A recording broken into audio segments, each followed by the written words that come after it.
ಪಂಜಾಬ್ನ ಅಮೃತಸರದಲ್ಲಿ ಅಂಬೇಡ್ಕರ್ ಪ್ರತಿಮೆ ಅವಮಾನ ಮಾಡಿದ್ದನ್ನು ಖಂಡಿಸಿ ನಗರದಲ್ಲಿಂದು ಪ್ರತಿಭಟನೆ ನಡೆಸಲಾಯಿತು.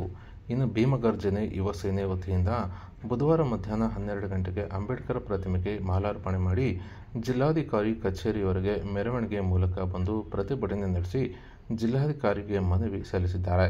ಇನ್ನು ಪಂಜಾಬ್ ರಾಜ್ಯದ ಅಮೃತಸರದಲ್ಲಿ ಕಿಡಿಗೇಡಿಯೊಬ್ಬ ಸಂಸತ್ ಭವನದ ಬಾಬಾ ಸಾಹೇಬ್ ಅಂಬೇಡ್ಕರ್ ಅವರ ಪ್ರತಿಮೆಗೆ ಅವಮಾನ ಮಾಡಿ ಪ್ರತಿಮೆಯ ಮುಂದೆ ಬೆಂಕಿ ಹಚ್ಚಿ ಜನರ ಚಿತ್ತವನ್ನು ತನ್ನತ್ತ ಸೆಳೆದುಕೊಂಡು ಹಾಡು ಹೋಗಲೇ ಬಾಬಾ ಸಾಹೇಬರ ಹೆಗಲ ಮೇಲೆ ನಿಂತು ಸಂವಿಧಾನ ಪುಸ್ತಕ ಹಾಗೂ ಬಾಬಾ ಸಾಹೇಬ್ ಅಂಬೇಡ್ಕರ್ ಅವರ ಪ್ರತಿಮೆಗೆ ಸುತ್ತಿಗೆಯಿಂದ 10-15 ಬಾರಿ ಹೊಡೆದು ಪ್ರತಿಮೆಯನ್ನು ವಿಕೃತಗೊಳಿಸಿ ಜನದಟ್ಟಣೆ ಇರುವ ವೃತ್ತದಲ್ಲಿ ಹಾಡು ಹೋಗಲೇ ಅವಮಾನಿಸಿದ್ದಾನೆ. ಈ ಕೂಡಲೇ ಆತನ ವಿರುದ್ಧ ಸರ್ಕಾರ ಶಿಸ್ತು ಕ್ರಮಕ್ಕೆ ಮುಂದಾಗಬೇಕು.